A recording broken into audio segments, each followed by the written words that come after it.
صباح الخير او مساء الخير لو بتتفرجوا عليا بالليل. قررت ابدا القناه بطريقه بسيطه جدا بوريكم يوم عادي جدا من حياتي. روتين هادي وشويه لحظات جميله ممكن تلاقوا فيها حاجه تشجعكم او تديكوا طاقه ايجابيه. بالمناسبه انا اسمي منى بعقده واقوم مشغوله اغلب الوقت، وعشان كده حبيت اسمي القناه بيزي مامي عشان هي بتعبر عننا.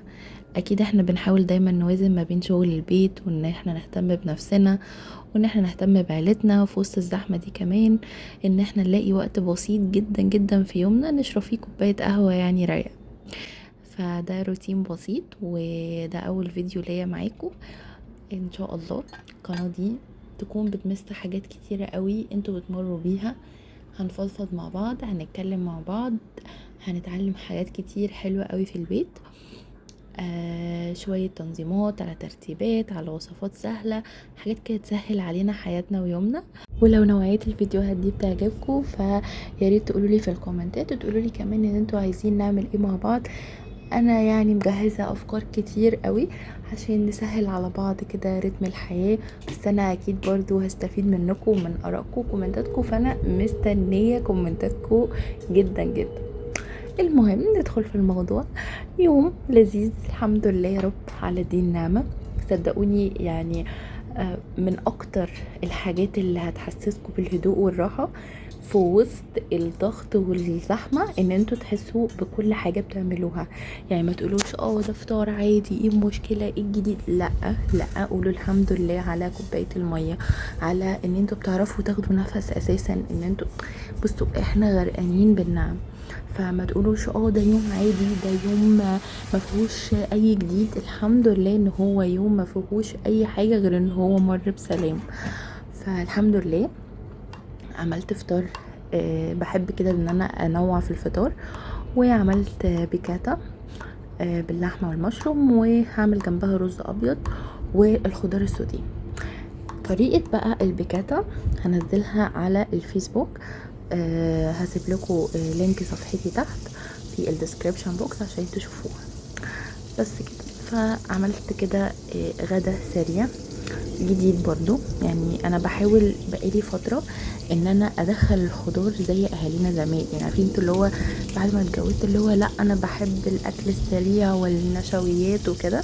وعايزه اقول لكم ان ده من اسوأ انواع الروتين، ان انتوا تعودوا نفسكم واولادكم على الاكل السريع.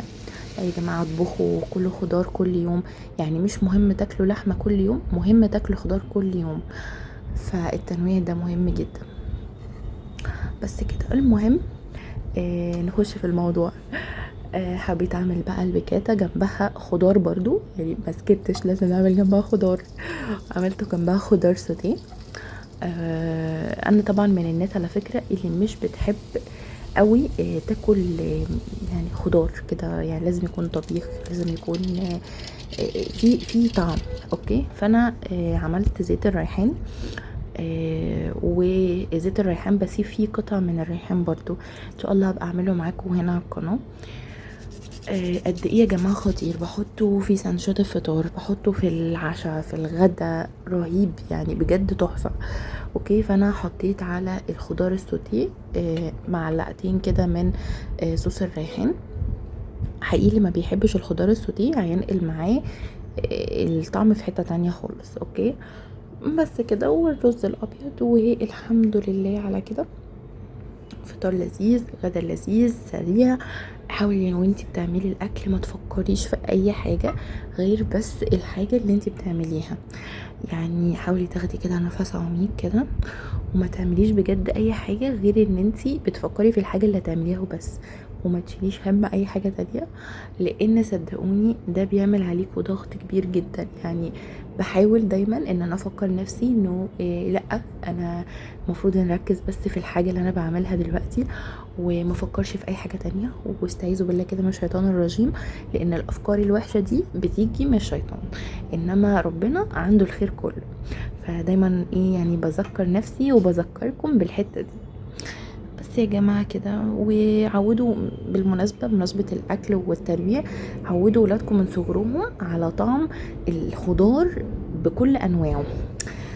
دي كارثة المطبخ بعد طبعا الأكل، يعني مش ممكن، يعني ما تفتكروش ان الناس اللي على النت دي مع مطبخها دايما كده متوضب، لا لا يا جماعة، احنا مطبخنا بيبوظ برضو، بس دي لحظات كده ولقطات مش اي حد بيجيبها. ونشيل اللي في الغسالة ونحط اللي في الغسالة، وما افتكرش ابدا ان ده روتين يعني وحش، لا لا لا لا، والله يا جماعة الحمد لله ان في غسالة اطباق. يعني اللي يقول ملهاش لازمة، معلش اطلع بره قناتي، اطلعي بره خالص بقى. بس المهم، الوايبس بتاع المنظفات دي يا جماعة خطيرة خطيرة بجد، بتظبط لي اي جهاز عندي، فانصحكم بيها. بعد كده ما تخلصوا اكل نضفوها وحطوا بقى المعالق في مكانها، عارفين لما تحطوا الحاجة في مكانها كده على طول، صدقوني كده الدنيا بتبقى رايقة والمطبخ نظيف، ويعني عارفين كده تحسوا كده براحة نفسية. وحطوا كده غسلة حتى لو بقى المنشر مليان ومش هتنشرها النهاردة يعني، بس لا مش مشكلة، المهم كده ان احنا نحس بالانجاز بس. وبعد كده عملت بقى، شغلت البخور وعملت لي حاجه تهدي لي اعصابي عشان اعرف انام بالليل. بس كده، ولو الفيديو عجبكم اكتبوا لي في الكومنت وقولوا لي عايزين تشوفوا ايه تاني في الفيديوهات الجايه. وبس كده، يا رب تكونوا بخير ويا رب تكونوا استمتعتوا في الفيديو. باي.